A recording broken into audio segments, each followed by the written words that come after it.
রাষ্ট্রপতি এবং প্রধানমন্ত্রীর মধ্যে ক্ষমতার একটি ভারসাম্য। আমরা বলেছি যে আমরা মনে করি যে দেশের এই সংসদ যে ব্যবস্থা, এই ব্যবস্থার মধ্যে স্বাভাবিক যেহেতু সংসদীয় ব্যবস্থা, এখানে প্রধানমন্ত্রী হয় এবং আমাদের একটি মনে করার কারণ আছে, বিভিন্ন বিবেচনায় আমরা মনে করি যে যে স্বৈরাচার ব্যবস্থাটি, এটিকে যদি আমরা ঠিক করতে চাই, এটির হাত থেকে যদি দেশকে রক্ষা করতে চাই, আমরা মনে করি যে একজন ব্যক্তি পরপর দুবারের বেশি প্রধানমন্ত্রী হতে পারবেন না। এখন প্রিয় উপস্থিতিবৃন্দ, এইটি আরেকটি সেক্টর, এটি আরেকটি সেক্টর। এই যে আইনগত বিষয় বা এই যে নৈতিক কতগুলো বিষয়, এটি আরেকটি সেক্টর। এখানে দুটো ভাগ আছে 31 দফার মধ্যে, নিশ্চয়ই আপনারা খেয়াল করেছেন। একটি হচ্ছে প্রতিদিন প্রতিটি মানুষের সাথে কিভাবে মানুষের জীবনযাত্রা বা লাইফকে একটা বেটার পজিশনে নেওয়া যায় সব শ্রেণী পেশার মানুষকে, সেটি একটা চ্যাপ্টার। আরেকটি চ্যাপ্টার আছে নৈতিক কতগুলো বিষয়ের পরিবর্তনের বা নৈতিক কতগুলো বিষয়ের উন্নতি, সেটি আমাদের রাজনৈতিক সবকিছু চিন্তা চেতনার পরিবর্তন। এখন অবশ্যই এখানে বোরহান সাহেব আবার বলতে হচ্ছে আমাকে ওনার কথা, উনি একটি কথা বলেছেন যে এই বিষয়গুলোকে যদি আমাদের অ্যাড্রেস করতে হয় বা যে কোনো বিষয় যদি আমরা অ্যাড্রেস করতে চাই না কেন, এই বিষয়গুলোকে অবশ্যই পার্লামেন্টের মাধ্যমে করতে হবে, সংসদের মাধ্যমে করতে হবে।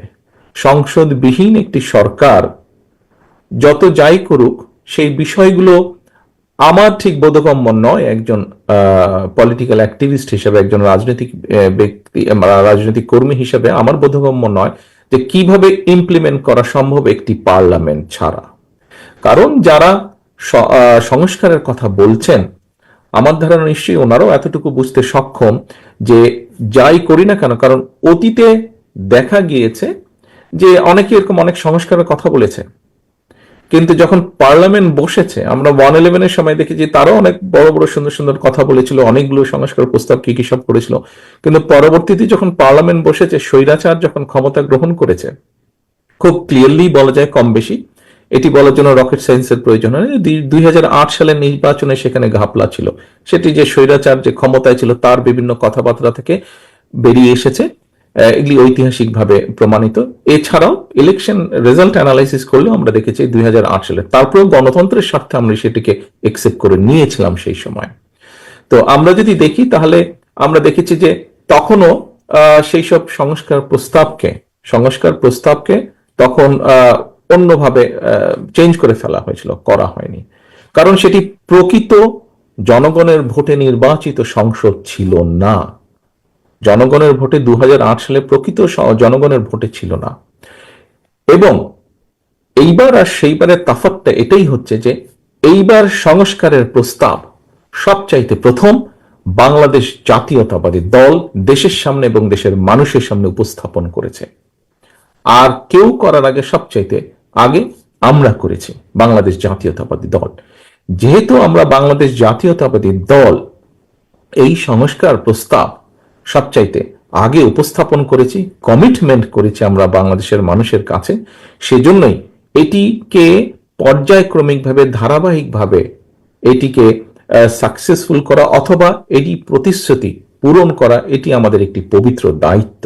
এবং এই পবিত্র দায়িত্ব যদি আমাদেরকে পর্যায়ক্রমিকভাবে বাস্তবতার নিরিখে আমাদেরকে এটিকে পূরণ করতে হয়, অবশ্যই একটি সংসদের প্রয়োজন আছে। কারণ সংসদ ছাড়া একটি নির্বাচন, যেই নির্বাচনের মাধ্যমে বাংলাদেশের মানুষ প্রকৃতভাবে তাদের রায় প্রদান করতে পারবে, সেই রায়ের মাধ্যমে যেটাই রেজাল্ট হোক না কেন সংসদের, স্বচ্ছ এবং স্বাভাবিক নিরপেক্ষ নির্বাচনের মাধ্যমে যেই রায়টি হবে, সেই রায়ের মাধ্যমে সংসদ যেটাই হোক না কেন, সেই সংসদ একমাত্র সংস্কার প্রস্তাবকে বাস্তবে রূপ দিতে সক্ষম হবে। প্রিয় উপস্থিতিবৃন্দ, বিভিন্ন ব্যক্তি, বিভিন্ন বিষয়, কোন নির্বাচন আগে হবে, কোন নির্বাচন পরে হবে, বিভিন্ন জনের বিভিন্ন দাবি হয়তো থাকতেই পারে, এটিতে থাকতেই পারে। কিন্তু আমাদেরকে আজকে একটি বাস্তবতা মনে হয় বিবেচনা করতে হবে। সেই বাস্তবতা, আমরা যদি আমাদের চারিদিকে তাকাই, তাহলে আমরা একটি অস্থিরতা হয়তো লক্ষ্য করতে পারি। বিভিন্ন টিভি টক শো থেকে আরম্ভ করে বিভিন্ন ব্যক্তি যারা বিভিন্নভাবে তাদের রাজনৈতিক বক্তব্য উপস্থাপন করেন, বিভিন্ন মাধ্যমে, ইলেকট্রনিক মাধ্যম সহ বিভিন্ন মাধ্যমে, প্রত্যেক জায়গায় আমরা দেখছি যে একটি অস্থিরতা বিরাজ করছে। এই অস্থিরতা বিরাজ করার হয়তো একটি মূল কারণ হতে পারে যে স্বাভাবিকভাবেই এই মুহূর্তে অন্তর্বর্তীকালীন সরকার আছে, এবং অন্তর্বর্তীকালীন সরকারের আমরা মনে করি মূল দায়িত্ব হচ্ছে, অন্তর্বর্তীকালীন সরকারের মূল দায়িত্ব হচ্ছে সেটি, অর্থাৎ দেশের মানুষ যেই সিদ্ধান্ত নিতে চায় সেই সিদ্ধান্তের সাথে একমত পোষণ করা এবং দেশের মানুষকে তার সিদ্ধান্ত নিতে সহযোগিতা করা, সেই ব্যবস্থা করা, রাজনৈতিক সিদ্ধান্ত গ্রহণ করতে সহযোগিতা করা, এটি হওয়া উচিত তাদের মূল লক্ষ্য। আমরা লক্ষ্য করছি যে বিভিন্ন কথাবার্তা, সরকারের বিভিন্ন ব্যক্তির বিভিন্ন কথাবার্তা থেকে আমাদের কাছে মনে হচ্ছে তারা, এবং বিভিন্ন ব্যক্তির আলোচনা থেকেও ফুটে উঠছে যে তারা সম্ভবত তাদের লক্ষ্য থেকে কিছুটা হলেও বিচ্যুত হচ্ছেন ক্ষেত্র বিশেষে, এবং বিভিন্ন স্টেটমেন্ট থেকে, বিভিন্ন ব্যক্তির বিভিন্ন স্টেটমেন্ট থেকে বিভিন্ন রকম কনফিউশনের তৈরি হচ্ছে, বিভিন্ন কনফিউশন তৈরি হচ্ছে, মানুষ বিভিন্নভাবে কনফিউজড হচ্ছে।